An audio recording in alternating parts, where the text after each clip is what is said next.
So introducing our speaker for today, we have Valerie Tsosie. She is the founder and leader of So Tsoh Foundation, a nonprofit based on helping the next caregivers access vital, I'm sorry, helping the next caregivers access vital behavioral and physical services. Whew.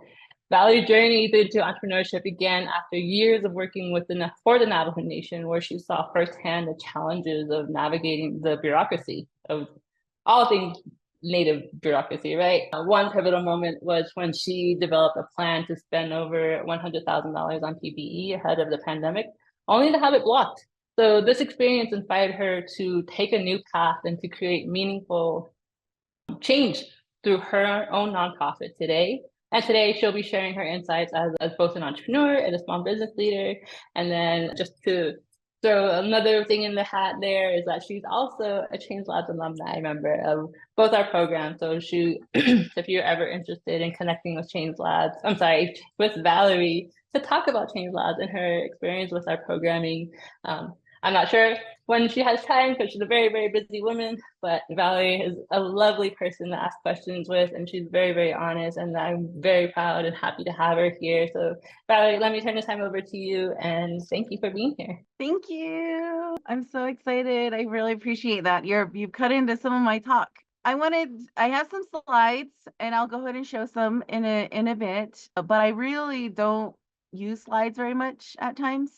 So yeah, she Valerie Tsosie and she get the kunsa yet shahwi laigi. Ashin shlotnes and you bashin twitchini dashe dot kapahadashinale.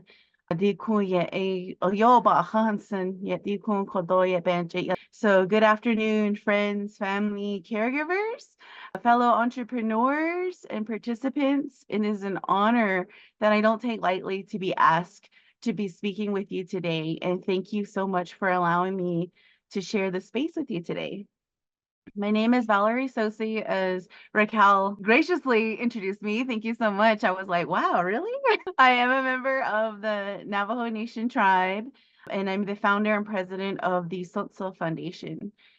I have worked with caregivers on the reservation for more than 10 years, but it wasn't until I became a caregiver myself that I truly understood on another level how hard the work is. So I'm happy to share my journey with you as we're in our 4th year this year. So it's very exciting and I'm so happy to even say that I'm in the 4th year. I did start during the pandemic. However, I was always an entrepreneur at heart.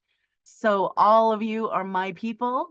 And again, I am honored to be speaking with you about my journey here on as a nakat on the Nebuchadnezzar, because it's different when you work off res, right? Because I know a lot of us might be still off res, but you're wanting to work on res. Some of us are working and living in here, and there's those different challenges that come into it. So being an entrepreneur, we think different, we move different. A lot of people say we're crazy. I'll take that. We're definitely brave, right? We're innovative. We're unique in what we want to do, as part from the normal. So I want to say again that I'm so happy to be here with my fellow people that we think on that different level. We're on a different plane. So when you're speaking with others, I always like to bring up to have your people, and they say tribe, get your tribe. I don't like saying that with non-natives, and I know this is going to be published. So just a PSA, it's for non-natives to say that. I don't like that, and I don't condone it. But since a lot of us here are Native and Navajo, and I know you guys, like I've worked with some of you, I'll say, yeah, we are a tribe because you're Dene, right?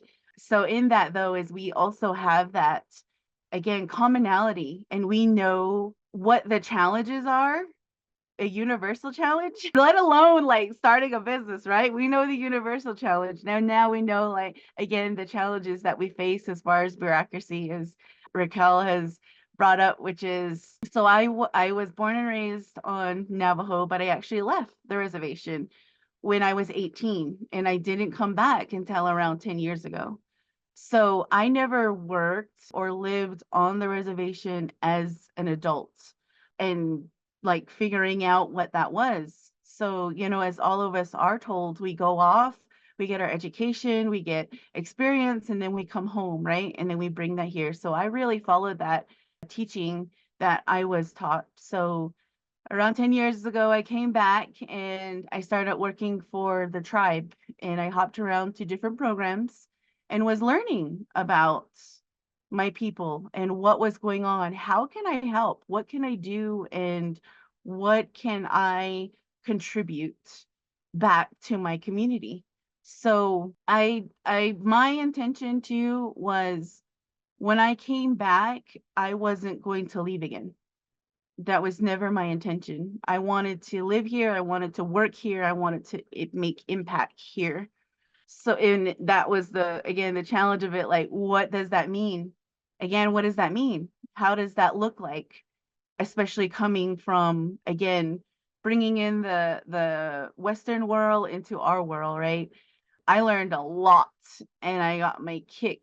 I got my I got my kick. I got my butt kicked royally by all Navajo. My first program was 99% women, one male. Actually, no, I'm sorry, two males, two males.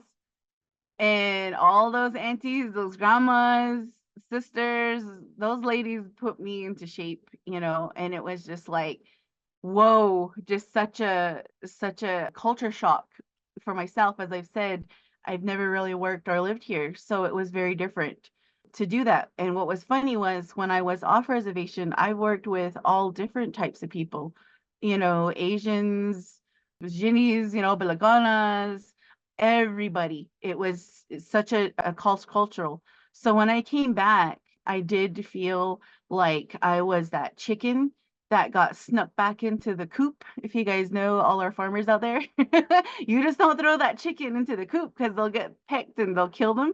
But you have to sneak them in at night. So they just kind of like, that's what I felt like coming in. And because again, I just wasn't sure, like, what is this?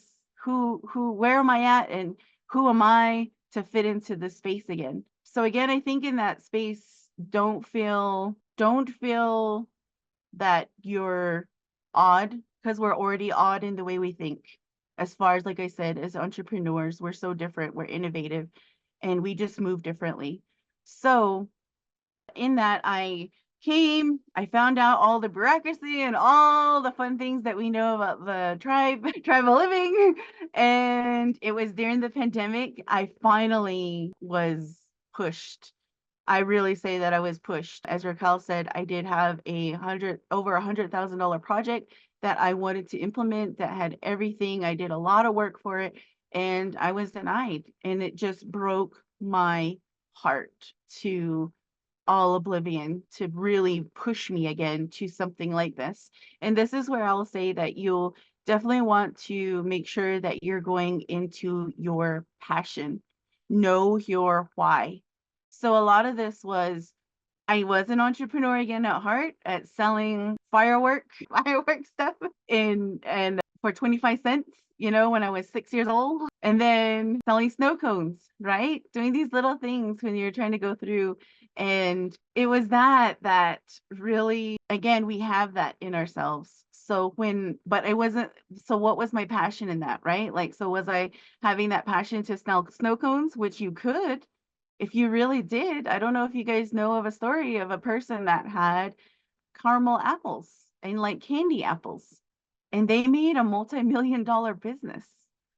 So in that, again, never think too small, and don't think that what your idea is not plausible as well. And you guys, this is a bigger story that I like, and I always think about, is the rock the rock person that was selling pet rocks. There you go, pet rocks. What the heck? I could go out there and paint my own pet rock, and they're selling it. You could do that for free, but they sold it, and it turned into such a big, again, multi-million business for them. So in that, again, it really pushed me, and it was just that passion. But you have to have that passion, right? Like, what is your why? Get that why and be so convicted in it and go with it. So with me, it was seeing my people being denied services, basic services during the pandemic. You know, we were in such a disarray. Everybody was running around, you know, not knowing what was going on or what to do and stuff like that. And it was just awful. So when I saw that and I knew what my caregivers were going through, let alone my people, right, that it was just making it harder for them to go into the hospital.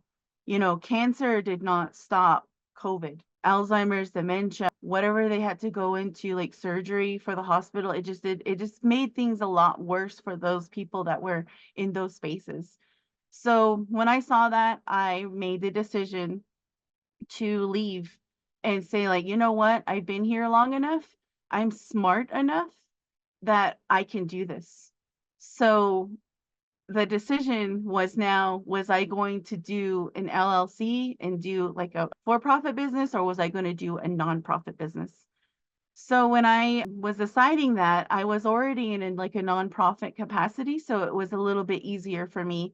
And the fact that I had an LLC already as a consultant, and I didn't see it going in that capacity. So for me, it was a lot easier for me to go into the nonprofit sector to say, yes, I'll do it this way. And if you had seen last week's session, that actually gave me anxiety again, because it will. And then I'm not perfect. I don't think anybody is, because at every level, there's going to be those challenges. And that's the point of being that entrepreneur, that crazy to do it, that braveness, that innovative, that uniqueness of who you are, to say, dang, you're going to do it, you know, like to keep going forward. So in that, that's how I had decided to be a nonprofit, and then figured out all of these other things that had gone with it, as you again hear from the presentation that Change Labs put on last week. So I would encourage you, if you're deciding on which way to go, to look into that, do your research. And I know that Navajo is located in 4 states. I am primarily in Arizona, but I do a lot of work in all 4 states and all over the reservation. And now I've gone out to other tribes as well. So you need to make sure that you're looking at your capacity.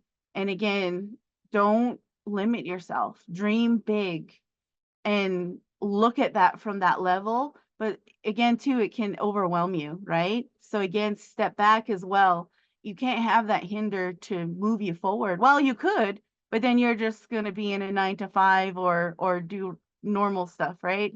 And entrepreneurship is not normal. It's not normal. We think different, we move different. So in my passion of that, that's what really put me forward to do these things, to move forward, of how to address all different types of things. And I will say this, and I say this to a lot of people, is make sure that you know your language wherever you're coming from, and especially as a Dene. Hazard yet baby ya just kill, you know, the kodo e squeeze sani ki donut anita yet and that's where it means more. You know, when we're speaking our language, that means more, they listen more. And that's who you are too. And in that, that was the philosophy that I wanted to bring into the So Tsoh Foundation. So even the story of the So Tsoh Foundation means big star in Dene. And what I thought about that again was having that story, right? Like, is what I'm telling you now. It's always good to have that again. And that showed my passion, because what I was noticing is I was meeting caregivers every day, every day. And they were just on different parts of their journey. And I felt like I was that North Star to direct them in their journey wherever they were, especially when coming back to Navajo. Because sometimes, you know, I have like 35% of my caregivers live off reservation and their person is on Navajo. So it's good to have that in there to again help yourself in going forward. However, everybody is different. I'm telling my story. I wanted to have that in there. And I didn't care to have a Bilagana name. I wanted to have a Dene name, because this actually came from a movie, and I believe it was Green Mile. And there was a scene in there where they had like a foreign person, and he had one of these like alphabet names, you know what I mean? Like just, you know, just so long. And even if you read it, it was so hard to read it. And you know what he said, and it was the person, yeah, the person was there and was asking me, he goes, why do you do that? And he said, because that's my name. He goes, you should make it easier to like conform. And he said, no, that's my name. And this is where I come from. And that's what I'm proud of. And that really stuck with me. And I thought, I am proud to be a Dene. And if you can't pronounce it, you'll learn how to pronounce it. That's my perspective of when I go out. And the other part of it too is a lot of my stuff goes into advocacy. And that would probably go into your story as well. And whatever you're doing. Again, you have to have that passion for that.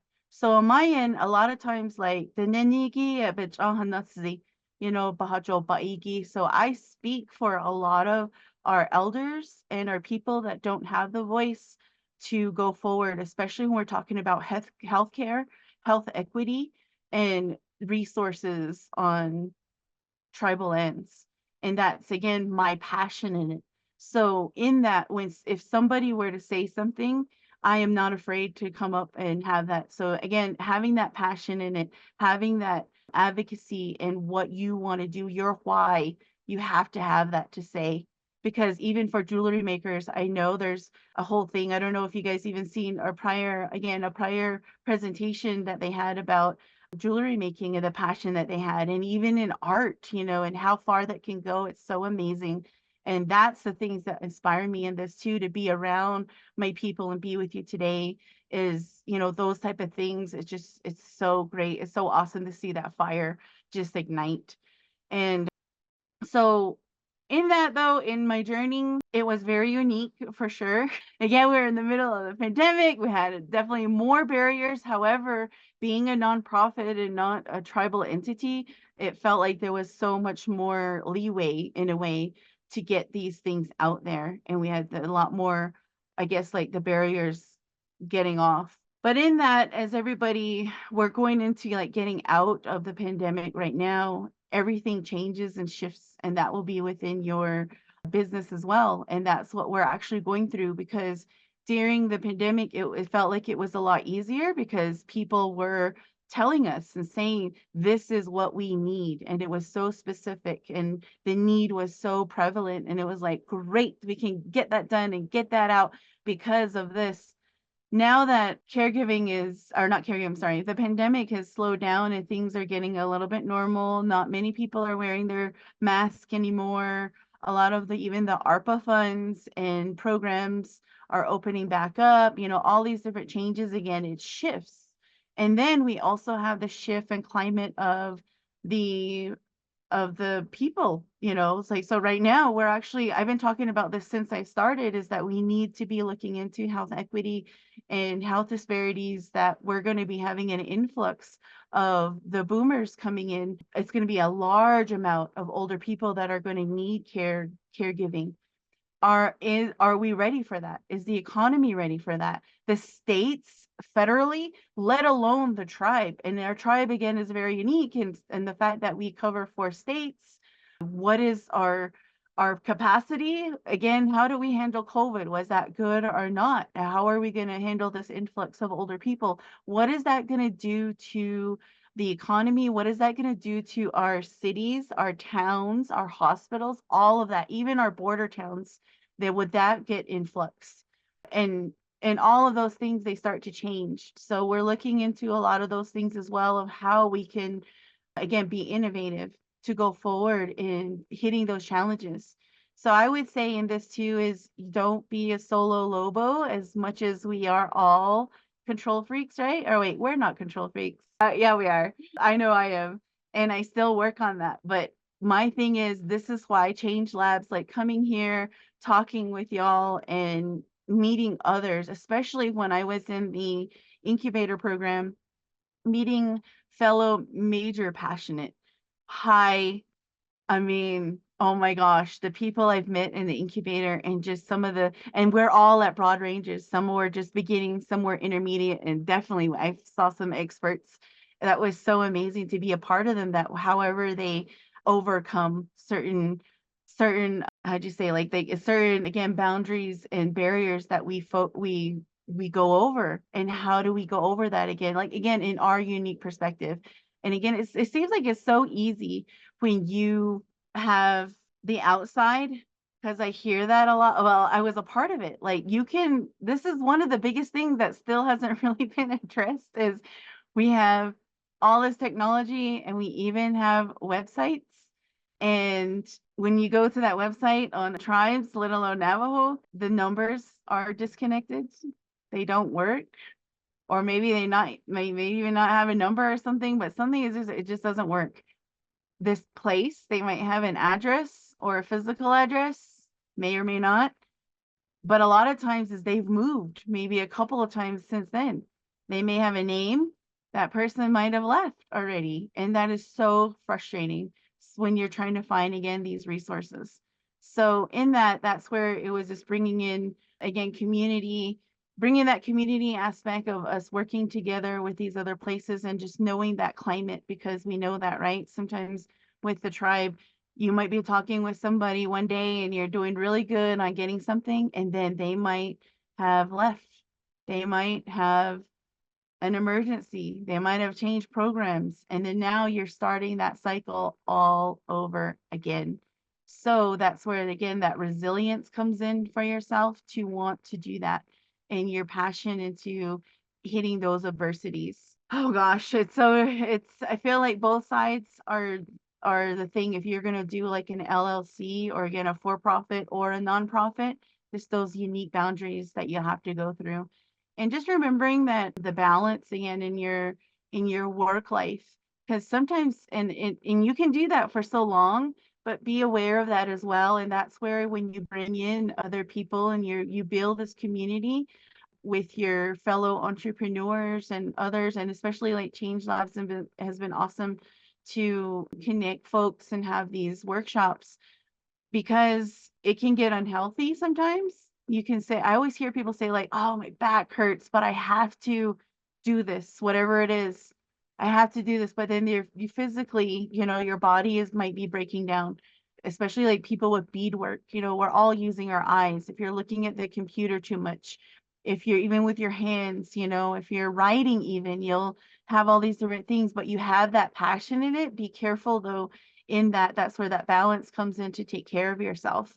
And that's where again the community comes in to help and getting that inspiration. Maybe you need to get reignited. We get a lot of blocks, not just for writers, but in our innovativeness, in our creativeness. So it's always good to have that to bounce off of each other and again build that community for yourself. And so where are we at on time? I want to make sure. Okay, good. So in that, as we were going forward, I had an idea of where this was going to go and what I wanted to do. And that's okay. But then thankfully, I did have mentors, and I did have, again, I was building a community, native and non-natives, of what they were seeing. And they were even letting me know what they were seeing in what I was doing. And what I was doing was just so unique. It is a niche, is what I've been told. So with caregiving, there is so much that was in it, but a lot of it is just the equity that was going to be happening on tribal lands and how we were being treated in those ways. So it was just again getting those resources out there or getting it in on Navajo, but it started to grow in my naivete. And I think that too is in our stuff. That's why I say we're brave. Don't be afraid to also change and to learn or even fail. So one of my learning, I don't know if it's a fail or a learning, you can't take it both ways. But my learning things was that when I first started, and this was because I was told was that we wanted to have it tribal focused. So I thought, oh, all the other tribes are doing something, so I'm going to make this just Navajo. We're only going to speak Navajo. Everything is going to be in Navajo. It's going to be on Navajo land. Like I was very stingy at the time that I realized. And come to find out, hello, right? Again, reality set in, and when the plan went through and I went out to do my trainings in all of the 5 agencies in border towns in in the main, I guess you're saying, in like the capitals of the agencies, I learned, hello, like we have other relatives that are not even Navajo. They might be married to them. You know, we have in-laws that are non-native or other native, or they might be half. They might be, you know, they identify in these different ways, but they live also on and around Navajo, somehow associating. And I got a call and says, "Hi, I saw your flyer. I'm not Navajo, but can I come?" And it was just kind of a mind thing. And I was getting these calls, and I thought, well, I did my job in saying that this was primarily for Navajo, but now I realize that my demographic is changing. So I switched that all up. I revamped everything to say that. And I also ask, or I've added an additional class because a lot of the people that I was talking to were primarily Navajo. They spoke Navajo. So I would have a bilingual class, or I would have a Navajo only class. So in that, again, looking at that, not being afraid to change, and just taking that, you know, again, I share that as a learning lesson, because I was an honest mistake. I didn't know. So once I switched that, it went great. Like everything has gone forward, and we've done that now to where we even have a dementia series of a 20, around 20-minute videos that were all in English. We translated those into Diné for our people that are in rural areas, again, in the spaces. So that is so awesome to have that in that space. And then people talk about legacy. Sometimes you can, if you're in that space too, to do that, to go forward, those are the things that you might want to talk to with your mentors if you're in the incubator program. And if you're not, still, I think it's something for you to look into. They usually ask, like, do you want, you know, what is your legacy? What do you want as your legacy? And sometimes I feel like on our, I don't know, in our tribal school, I've never heard that. In my tribal learning, I've never heard that.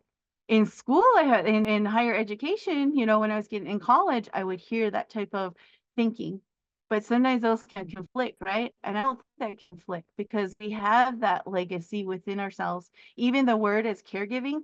I had to relate that back to our own tribe. And it's like, we're all caregivers. And I know in the beginning I said, oh, I didn't even realize. Yeah, I didn't realize that was a caregiver. So that's even in your words, that when you're going forward, to look into that. No, I think she may have dropped. I was wondering if it was me or her internet, maybe. Can everyone still hear me all right? We can hear you. Okay, great. Thank you. Let me give her just a moment, see if she can rejoin here. Another one of the many challenges of working on the internet access. Or maybe it was her laptop. All right, maybe. Oh no. I'm so sorry, guys. Let me see. Let me send her a message really quickly. She might be trying to get back online here very, very soon. But for those who may not have heard my introduction this morning or earlier, at the beginning of the session, Valerie is a kinship lending program alumni, as well as a incubator alumni of Change Labs. She's able to speak on a lot of her experiences and interacting with our programming. So every round of our programming, it changes from time to time, just because we're called Change Labs, we like to change strategies. We like to test out different strategies and different topics and different tools and different speaking engagements. So that's the main reason of why we're called Change Labs, is because we don't want to be afraid to test out ideas, to test out different tools, to test out different perspectives. And I think Valerie is a very good example of the entrepreneur that we work with. So a lot of her ideas had to come testing different ideas and pivoting from them, and pivoting from ideas that may not have been working at that time or right for that moment. And there she is. And she's a really great example of that. And I think that if you have any interest in Change Lab programming, Valerie and a lot of our alumni members, Delphina here today. We have one of our coaches, Tim Deal. We have our current incubator members, Chris Shorty, Clifton, Justin, Kevin here. So thank you all for being here. And Valerie, welcome back. Was that just, I think it was just me. My internet just blimped off. Maybe it's Oh telling no, no worries. Were you so talking to yourself for a while? a I'm bit just kidding. because I was like, okay, what's going on here? Well, the whole thing went off. So talking about challenges, right? That's exactly what I said. One of the many joys of working on the res. Oh yeah, the best one since the pandemic. Exactly. And I have So I'm clear not sure skies. where I left or where you left off, but you hand back over to you again. Okay, thank you. I don't even know where I went left off either. So I think I will just share my slides for this last part, just to go over a little bit, and then so we'll have some time for some questions to go forward. Raquel, I can't share. Oh, I'm sorry. Let me make you co-host again. Okay. There you go. Okay, and I'm just praying to make sure that nothing else happens. Okay, so again, my passion here, some of my caregivers that are out there. I got to speak with these ladies and talk about different caregiving issues. And this is my love right here. This is my heart. And this again, when I talk about passion and whatever you're doing, make sure you know your why. Because guess what? If anybody ever disrespected one of my caregivers, I I would be there to say something. So that's where again, having that ignition, that power to go forward and say something. So these are just some of my caregivers that I come in and I speak to. And again, it's speaking big and you don't even know where your path will take you. I was definitely honored when starting off with this. I partnered with Hero, which is a medication electronic device that was so truly needed. And as I was going through and talk with them, especially during the pandemic, well, let alone the pandemic, but we are just talking about some of these issues that we have with internet, right? And I always tell people I'm in winter and guess what? My internet just went off. It's not just in way out, Chinle, I think is the worst because if it's breezy, I know the internet always goes off. So, but there are spaces that we can use these type of devices to help our caregivers, especially our working caregivers, because a lot of them, you're working the regular job and then you're caring for mom, auntie, uncle, whoever it is. But I was able to get featured into, or the So Tsoh Foundation was able to get featured into Forbes, which I'm so just was freaking elated, and it was awesome to get our name out there and get this out. And this was prior to Change Labs. So Change Lab just gave me a different perspective in there to go forward. But again, as a entrepreneur, remember that is your power. Don't think small, think innovative, and you can do so much. So this is a little bit about who we're with the Change Labs. This is part of my cohort. This is all of them. So amazing. All of them, all of us come from different backgrounds. We had farming, we had tech, we had social media, we had comedy, we had jewelry, of course, we had food, we had even a biker stuff that was in there.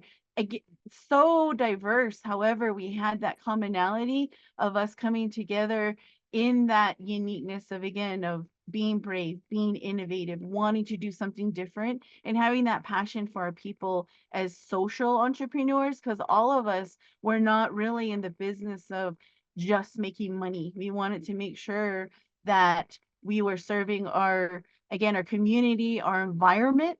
I think that's a huge one as well, and how we're doing what we're doing and what we want to do. So keeping that in, that's not, it's just a different avenue of how I feel like the outside world does it in a capitalistic type of view. Ours is more social, where we're considering all types, even with DN, right? As we go forward in how we bring in our spirituality and our uniqueness in all of the things that we do.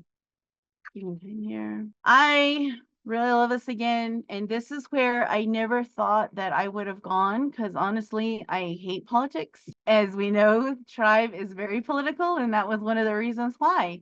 Because I found that when you do the whole political thing, all they do is talk about it. Where's the action? Where's going to be, the resolution for whatever we're griping about? Case in point, chapter meetings, go to a chapter meeting and get something done. I think they spend the whole time just trying to get the agenda approved or whatever, however it goes. And, even that, I completely, absolutely hate it with a passion. As I'm showing you this picture, as I was able to speak at the Capitol on behalf of caregivers and bring in our tribal communities into this discussion, that they were not going to leave us out of the funding. They were not going to leave us out in having our rights heard, leaving us out knowing that we have a lot of the issues that they go through, again, in a unique way, but have those also be recognized in our tribal communities. This is something that I was very unexpected. However, I embraced it. So in some of those as well, you again, you heard my dislike and my just, you know, pretty much discuss with the political part of it, I guess you could say. However, I had to adapt, and I had to go through, and the main part of that again was my passion in not leaving us out again. You know, we're still here in all of that to put that forward. So this was just an amazing time to again be in Washington, to talk to Congress, to talk to our fellow leaders in a national level, to really again have our voices heard from the Native community and the caregivers be recognized. And then that following year, actually this past year, is it this past year? Oh my gosh, the times are starting to blend. It was actually this year. I was able to speak at the White House. And it was such an honor. It was so amazing, again, to speak on behalf of our caregivers and our health equity, in being able to advocate for our tribal communities, let alone Navajo. But I've always, again, had that representation in myself and in my journey and my story. You know, the Nejigo ye be hajat au ye e shin song ye be. You know, I will dress up and you will recognize who I am, and I'm not ashamed of that. So I really don't mind, you know, dressing up and showing who I am in that way. And as you see here, I was able to, oh my gosh, it was such an amazing and pivotal moment in a lot of the advocacy and the work that I've done to help in health equity for our tribal communities. Oh, and I thought I had more, but that is just a little bit about what I had there for, again, on how to have your passion go so far. And don't dream small. Don't dream small. Don't be afraid to dream big. And a lot of it, what I've learned from my mentors as well, is like they always say, and again, you can take it with a grain of salt, is don't worry about the how. And that can be very hard. Always have that goal. In some way, it's going to get there. Again, in myself, I've always looked at the impact of how I was going to, what was I going to do? And I didn't want it at a small level. I wanted to make sure, how can I contribute back to my community? How can I make that impact? How can I go further? And again, talking in DC was huge, because that's adding it into legislation and laws and having these things go through at such a big level of that, but also working with the states. Again, I still don't like politics. I still don't like politics. And people still want to try to push me in there, but I'm like, I don't like it, because again, where is the impact? Like, how are we doing? So in that's how with the nonprofit, I feel like, again, it goes forward and we can think out of the box. We can still get these things out there for them. So don't let some of those distaste even.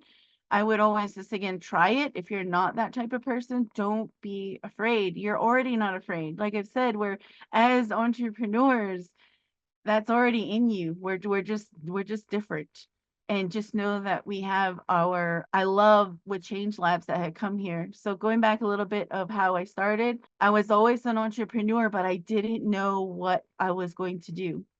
I had different ideas, but I just didn't really have that passion with it, like to run forward with it. So I did Mary Kay, right? Like I did Mary Kay for a little bit, but it was like, I'm really into makeup, you know, and it's come to find out it's like an artistry, you know, just the amazing things that they do with this makeup to people's faces. But I was like, I'm not that into it. I'm not even that artistic in that way. So that didn't go anywhere. Again, I tried all of these different things to try to go forward, but it just didn't, it wasn't, I don't know, it just wasn't my passion. It just wasn't going there. So again, testing, failing, learning. Your failures are not failures, they're learning opportunities.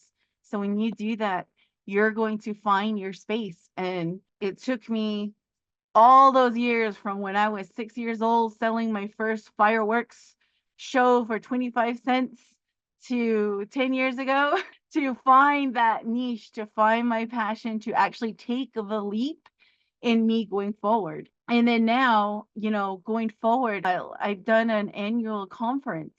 I started off, again, with local programs that people didn't even know about. As we were talking about, that's the unique problem of Navajo again, that sometimes things just seem like a secret. It's been a little bit better with social media and again with internet. However, we just saw that, right? Like it went off. So things can happen. However, you have those contingencies. So when you're working with other people that are, again, case in point, like Change Labs and all of the different people, they were able to market my stuff that I was doing, and we grew.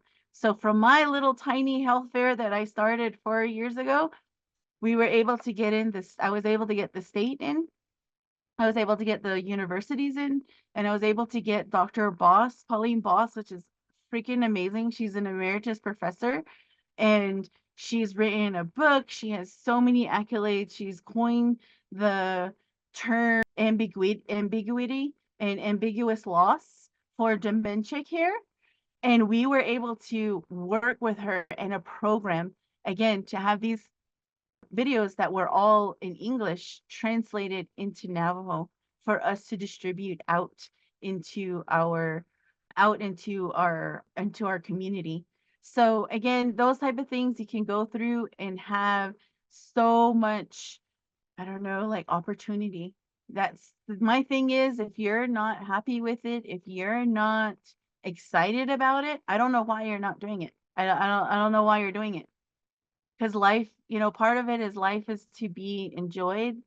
Life is just too short. And as an entrepreneur, I feel like we have that additional spark in us to go forward. And you have that braveness. Sometimes it's just taking that leap. And that's the investment in yourself. That's investment in your money, right? Investment in your time. And just keep finding that to go forward, because we need you. We need that. And there's enough. I think there was a really good one, and I agreed with her, was another prior presentation. And she said, there's enough for all of us. There's enough for all of us. Like, you don't just see one jewelry maker. How many jewelry makers are there? Another one would be amazing. Again, there's all of those. There's a uniqueness in what you're doing and how we can go forward. There's room for all of us. There's a capacity for all of us to succeed and do well for not just ourselves, but eventually it can go out into your community. You have your areas. We have all 5 agencies. We have our own tribe. But if you're mixed, or again, you're being a generous person in that way, as we all are, is we're bringing in these other communities. We're bringing in all of these things for us. So in that, you definitely, I feel like you have that passion, gain your confidence, do your research, and take your research and different advice from different people too, because it can be yes and no. And you're like, what do I do? Exactly. That's when you do your research. You go in and get that conviction for yourself. Does that align with what I want to do? Is that how I would want to go forward? Because as an entrepreneur, that's why we do this. Is we're really bad employees, majority of us, because we are our own boss. So again, in those is like, keep that, like, that's where that passion comes in. That's where that goes through. And that's how I have gone forward to do a lot of these things and to share some of those pictures with you and those accomplishments. And I really do look forward to many more going forward. It is, again, infinite. Do not think small. Do not think small. Think grand. I mean, look at even what is she? She is a Naomi Glasses. I remember first seeing her just in these little clips, and I thought she was so cool. Just even doing the skateboarding, she just found this little thing. And how did she get so far in that short of time, doing a national campaign, traveling the world, has her her art, and this came from rug weaving into clothes. Again, look at those possibilities, and maybe you can't see it, but my thing is to be brave and keep doing these things. Find the, again, keep in niche and community with what we have here as native entrepreneurs, because I feel like even as native entrepreneurs is so unique, because it is hard. It is hard to be successful on tribes, like on Navajo, you know, let alone on the outside. I feel like you can be successful too on the outside, but that also again has its different uniqueness in it. So, but when you keep that community in it, it's so amazing. And I have a lot of non-natives that are also entrepreneurs that I just look at too again, but that's where in yourself you have to decide, is that for me? Why am I doing this? Do I want to do this way? Do I see it that way? And then not being afraid to go forward with it. If you're against the grain, you're already against the grain. So now, you know, that's where they always say it with, you know, there's so many different, like, how do you say, like the different phrases or those things that come up to say that. It's so freaking amazing, like to just bring those up if you're that type of person, because we have all different personalities. We have all different types of background. And I'll say this too, because I am allowed. I'm allowed. I'm like, I don't afraid to go out there. Like, I'm very just outgoing. I'm not afraid to like start saying these things. And I'm in this capacity. But I also see people again in our own tribes that I always say I'm not normal in that way, because a lot of times, you know, our own people are just, they're very quiet. There's nothing wrong with that. They're very demure. They're very, what's that thing on TikTok right now? I don't know if we can get copyright. They're very demure. They're very silent. You know what I mean? Like, and that is fine. And that is great. If that's who you are, guess what? You can still be that leader. You can still be that person. I think a really good example in that is like Naomi Glasses. She's not very, oh, I love that. Very mindful. Yes. Very mindful. Look at her. She's not loud and just out there, you know, kind of, you know, and animated, because I've even seen her speak, and she's just very demure. She's very mindful. She's just very just, you know, just quiet, and she's okay with that. And that's fine. You don't have to do that as well. So I love that, is again tapping into your superpower of who you are and what you want to do. And again, we need you. We need your ideas. We need your whatever you're doing for just even our community, because we're still here. We're still here, and we're learning and we're evolving and we're going forward. And how do we do that? And putting that into the spaces of the outside world and our own world, right? We're always talking about that. And that's the uniqueness of going forward, as we are being now, a lot of us, and especially I can't see you and I don't know your ages, but that's what we're doing now, as in as being the aunties, as being the moms, being the dads, because grandma and grandpa might have gone now too. Well, you're the grandma and you're the grandpa. You already were, right? With clanship. So when you do that, it's like, go forward. It's just in you, and using that and tap into that superpower of your Diné self, yourself. You know, I always say this, and I'll end with this because I know we're going into time. But you know, meaning when you talk for yourself and you put in that, again, tapping into that power of yourself, bringing positivity and having all of our stuff and who we are forward, it will happen. So having that part of it is, again, remembering that, bringing in your community. And I just can't wait to see some of these people. And even if we were work together, that would be awesome, to go forward, to keep these collaborations and making our community stronger. And I'm just excited again to see what you all have to give, and continue to work with the people that are even in here that I work with, as such as Change Labs and all the programs they have. So I just encourage that. So I'll leave it there, Raquel, for if any questions or however we're at, because I know we like to keep on time. No, we are totally good on time. We have about 20 minutes left. But yeah, let's open up the floor for any questions, comments. Feel free to raise your virtual hand if anyone wants to make a comment for Valerie here or has any questions. Okay. Well, I just wanted to say too, Valerie, we have several members of our current incubator here. I was talking about it when you were offline for a little bit, that we have several members of our current incubator here. Cliff, Clifton, Chris, Justin, Kevin here, and I think this is exactly what they needed to hear as well. As for the rest of our folks who aren't aware of our incubator program, we take on a cohort of 12 to 15 entrepreneurs. This cohort we started was 15. Valerie's cohort, I think we had around 10.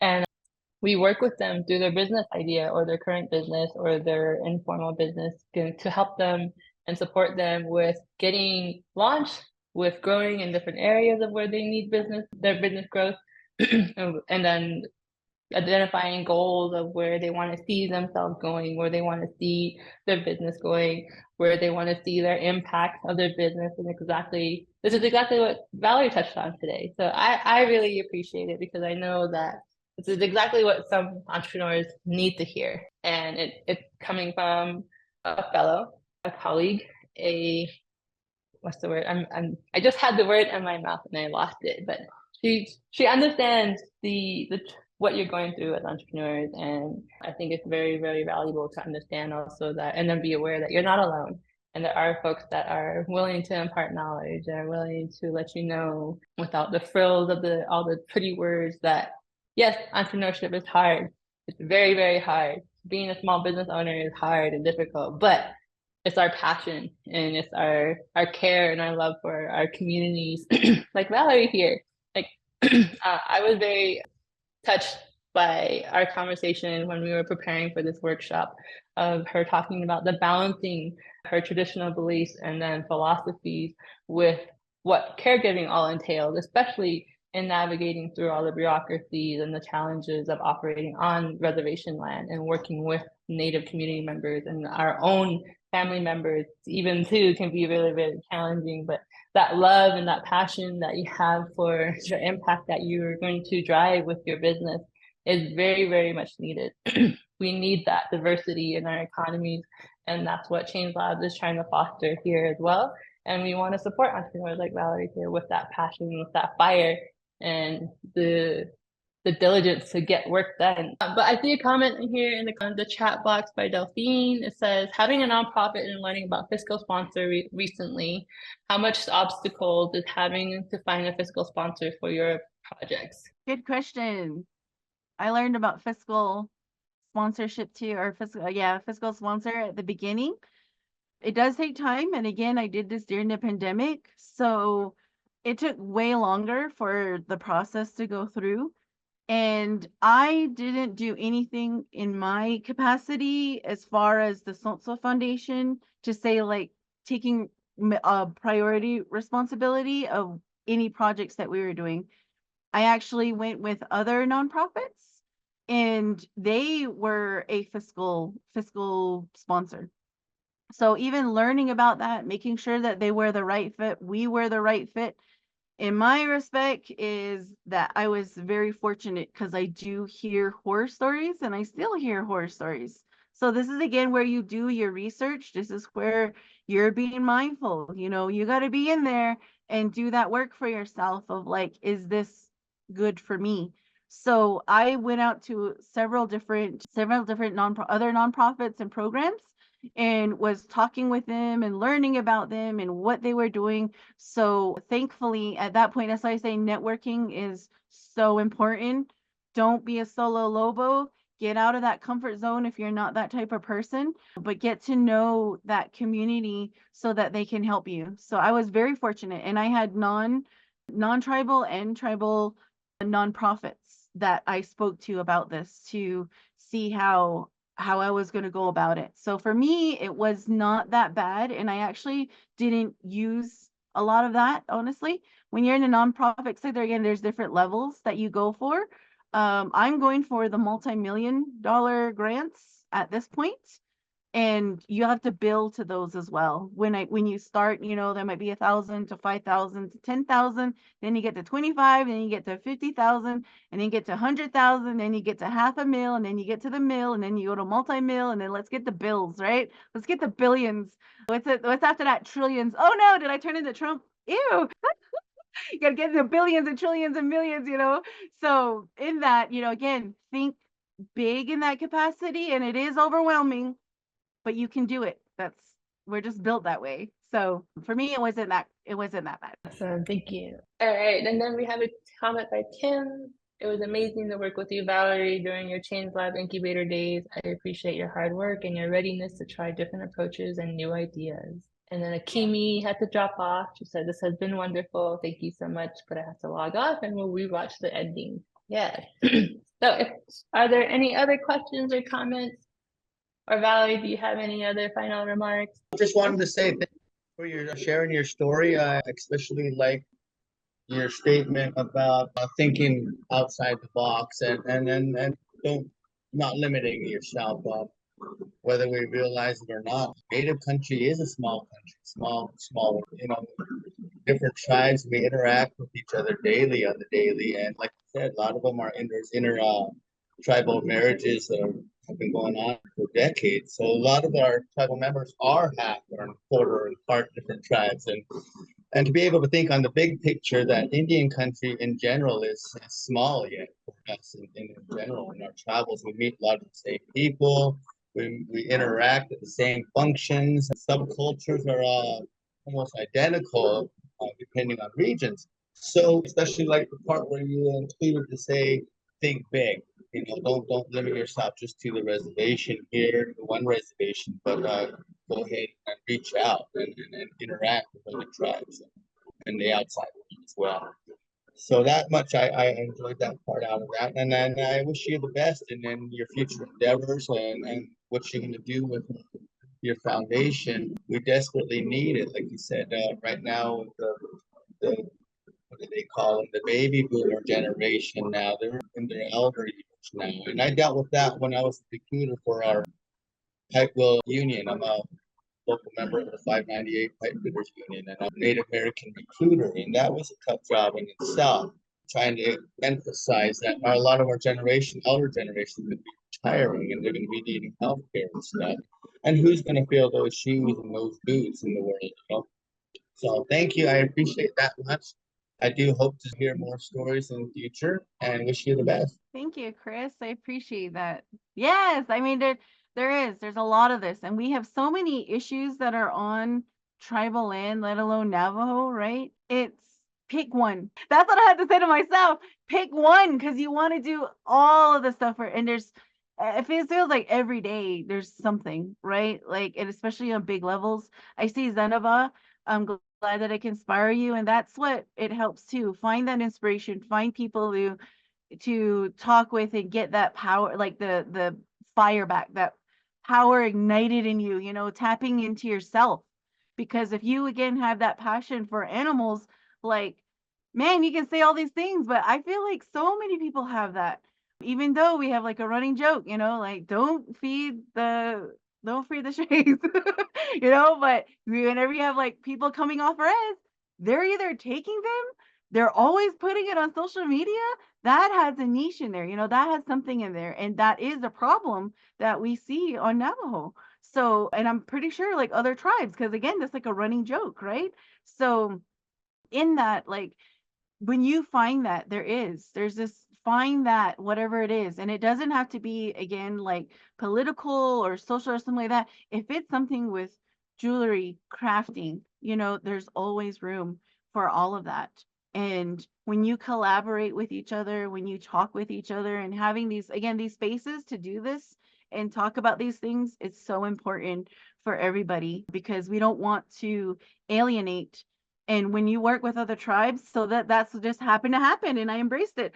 I was again being stingy and saying only Navajo. Now I'm working with Hopi, I'm working with Zuni, I'm working like with San Carlos, with Jemez, breaking into all these other areas and working together on a bigger front.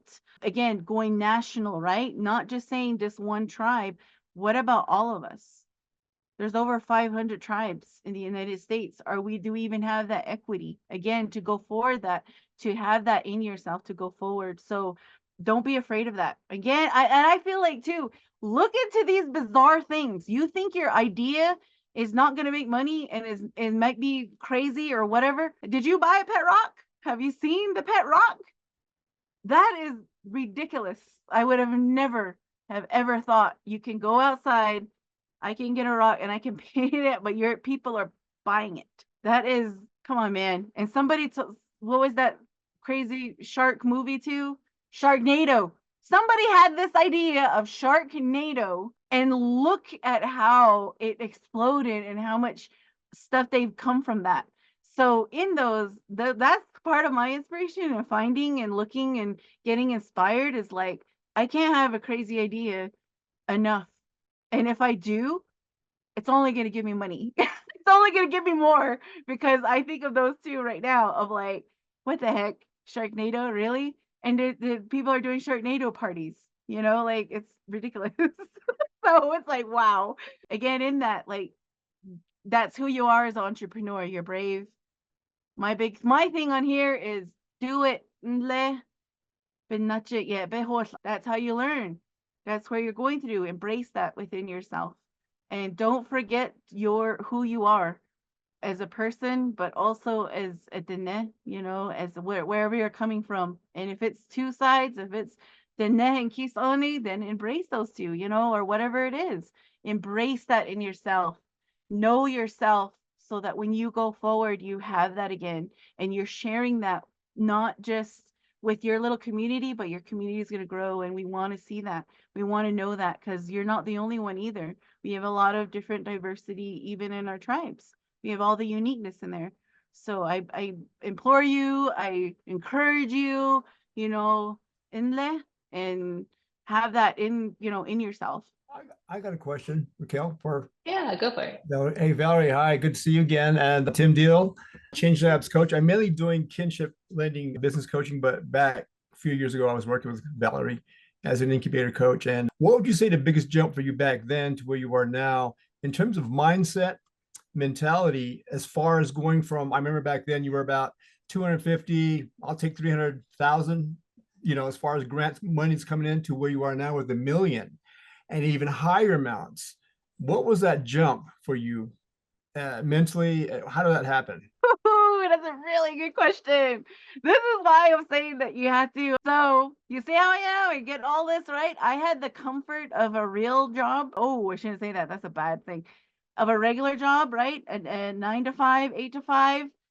And I had the comfort of that, right? Because somebody was doing all that stuff. I had the comfort, and I was just like this.